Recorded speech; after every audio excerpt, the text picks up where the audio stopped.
A gem cannot be polished without friction, nor a man perfected without trials. Be tolerant with others and strict with yourself. No person has the power to have everything they want, but it is in their power not to want what they don't have, and to cheerfully put to good use what they do have. You will earn the respect of all if you begin by earning the respect of yourself. Don't expect to encourage good deeds in people conscious of your own misdeeds. The greatest discovery of any generation is that a human can alter his life by altering his attitude. A man with outward courage dares to die. A man with inner courage dares to live. A man like this will not go where he has no will to go, will not do what he has no mind to do, though the world might praise him and say he had really found something. He would look unconcerned and never turn his head, though the world might condemn him and say he has lost something. He would look serene and pay no heed. The praise and blame of the world are no loss or gain to him, and misery brought about for the cynics by social constraints and conventions, for the Epicureans by the quest for false pleasures, for the Stoics by the pursuit of pleasure and egotistic self-interest, and for the skeptics by false opinions. Whether or not they lay claim to the Socratic heritage, all Hellenistic philosophers agreed with Socrates that human beings are plunged into misery, anguish, and evil because they exist in ignorance.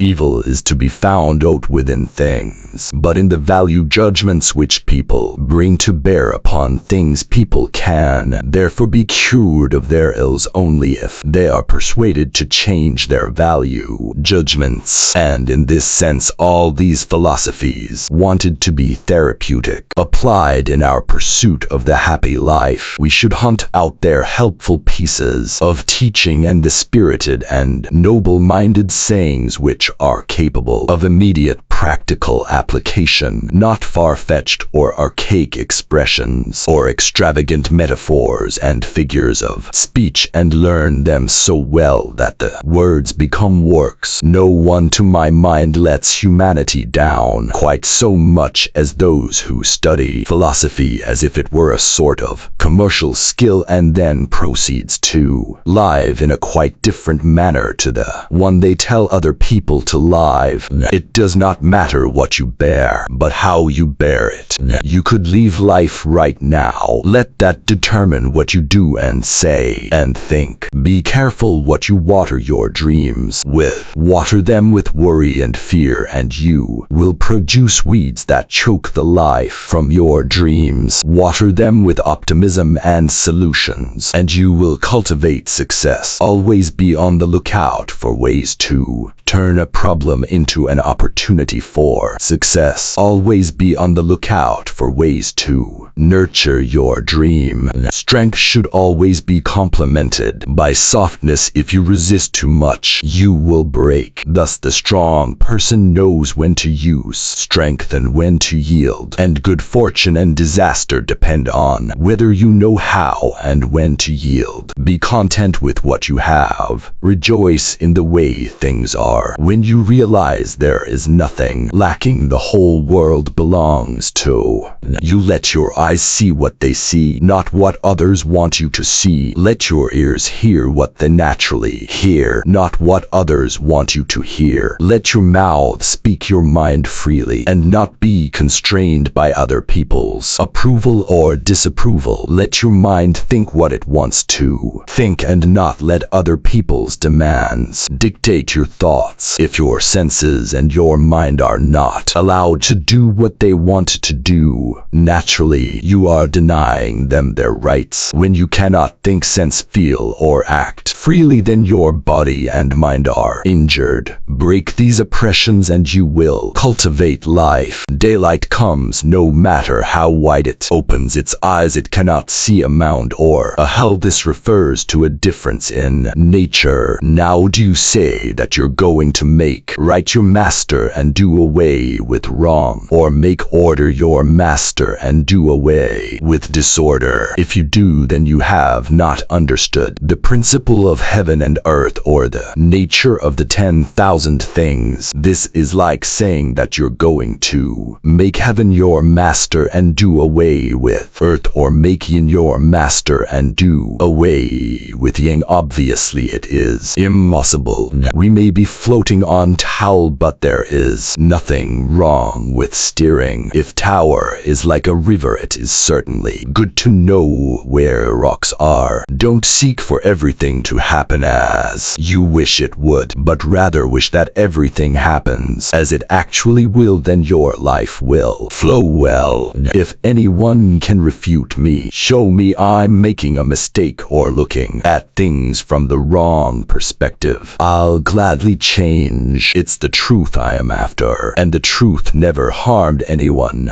If you accomplish something good with hard work, the labor passes quickly, but the good endures. If you do something shameful in pursuit of pleasure, the pleasure passes quickly, but the shame endures. Endeavor and strive to the utmost of his ability to come off victor, but it is utterly wrong for him to trip up his competitor or to push him aside. So in life it is not unfair for one to seek for himself what may accrue to his benefit, but it is not right to take it from another. For mankind, evil is injustice and cruelty and indifference to a neighbor's trouble, while virtue is brotherly love and goodness and justice and beneficence and concern for the welfare of your neighbor. The courageous in exile or at home is fearless in the face of all such threats. For that reason they've the courage to say what they think, equally at home or in exile. Excellence is never an accident. It is always the result of high intention, sincere effort, and intelligent execution. It represents the wise choice of many alternatives. Choice, not chance, determines your destiny. We are more often frightened than heard, and we suffer more in imagination than in reality. Man conquers the world by conquering himself. Great power is worry, and total power is boredom, such that even God renounces it and pretends instead that he is people and fish and insects and plants. The myth of the king who goes wandering among his subjects in disguise. Travel is such a wonderful experience, especially when you forget you are traveling. Then you will enjoy whatever you see and do. Those who look into themselves when they travel will not think about what they see. In fact, there is no distinction between the viewer and the scene. You experience everything with the totality of yourself, so that every blade of grass, every mountain, every lake is alive and is a part of you. When there is no division between you and what is other, this is the ultimate experience of traveling. How does it help to make troubles heavier? By bemoaning them. You have power over your mind, not outside events. Realize this and you will find strength. If it is not right, do not do it. If it is not true, do not say. You should live in such a way that there is nothing which you could not as easily tell your enemy as keep to yourself. Waking up to who you are requires letting go of who you imagine yourself to be. If a branch is too rigid, it will break. Resist and you will perish. Know how to yield and you will survive. Only he who has no use for the empire is fit to be entrusted with it. At the center of your being you have the answer. You know who you are and you know what you want. Life is a series of natural and spontaneous changes. Don't resist them, that only creates sorrow. Let reality be reality. Let things flow naturally forward into whatever way they like. Kindness in words creates confidence. Kindness in thinking creates profoundness. Kindness and giving creates love.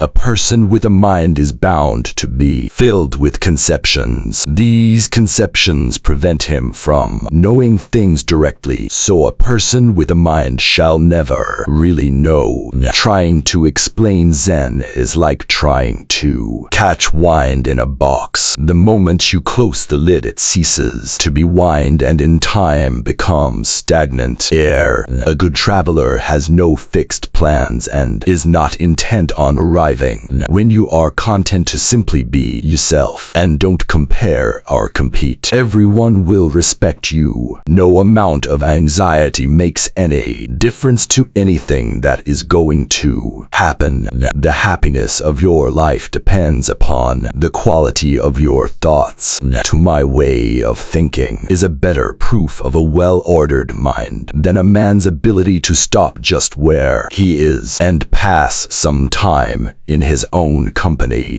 The greatest weapon against stress is our ability to choose one thought over another. I begin to speak only when I'm certain what I'll say isn't better left unsaid. All Hellenistic schools seem to define wisdom in approximately the same terms, first and foremost as a state of perfect peace of mind. From this viewpoint, philosophy appears as a remedy for human worries, anguish. Remember two things. One, that everything has always been the same and keeps recurring, and it makes no difference whether you see the same things recur in 100 years or 200 or in an infinite period. Two, that the longest lived and those who will die soonest lose the same thing. The present is all they can give up, since that is all you have, and what you do not have you cannot lose. Ultimately, man should not ask what the meaning of his life is, but rather he must recognize that it is he who is asked. In a word, each man is questioned by life, and he can only answer to life by answering for his own life. To life he can only respond by being responsible. Riches are a cause of evil, not because of themselves they do any evil, but because they goad men on so that they are ready to do evil. In general, any method of discipline applied to the body which tends to modify its desires or potions are good for ascetic ends, but if done for display they betray at once a man who keeps an eye on outward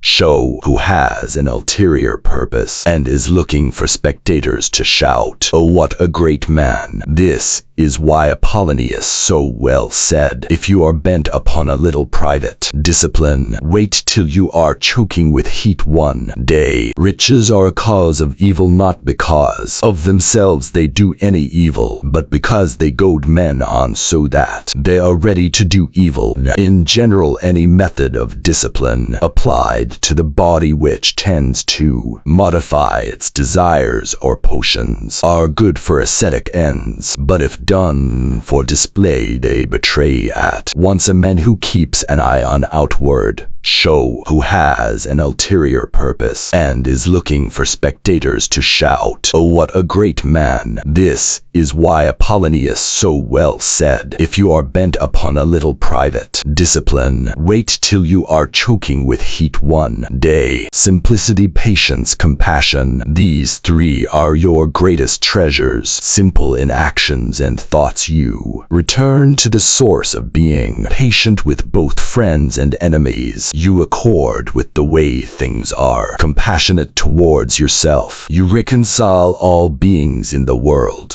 Taoism is the art of being in the world, for it deals with the present ourselves. It is in us that God meets with nature, and yesterday parts from tomorrow. The present is the moving infinity, the legitimate sphere of the relative. Relativity seeks adjustment. Adjustment is art. The art of life lies in a constant readjustment to our surroundings. The chief task in life is simply this: to identify and separate matters so that I can say clearly to myself which are externals not under my control and which have to do with the choices I actually control. Where then do I look for good and evil? Not to uncontrollable externals, but within myself, to the choices that are my own. True happiness is to enjoy the present without anxiety anxious dependence upon the future, not to amuse ourselves with either hopes or fears, but to rest satisfied with what we have, which is sufficient. For he that is so wants nothing. The greatest blessings of mankind within us and within our reach. A wise man is content with his lot, whatever it may be, without wishing for what he has not. The fact is that those who do not see themselves but who see others, who fail to get a grasp of themselves but who grasp others, take possessions of what others have but fail to possess themselves. They are attracted to what others enjoy but fail to find enjoyment in themselves. If you play a game where scrap pieces of glass are at stake, you will play skillfully. If your expensive belt buckle is at stake, you'll start to get clumsy. If it's your money that's at stake, you'll fumble. It's not that you've lost your skill, it's because you're so flustered by things happening outside that you've lost your calmness inside. Lose your stillness, and you will fail in everything you do. The high-minded man must care more for the truth than for what people think.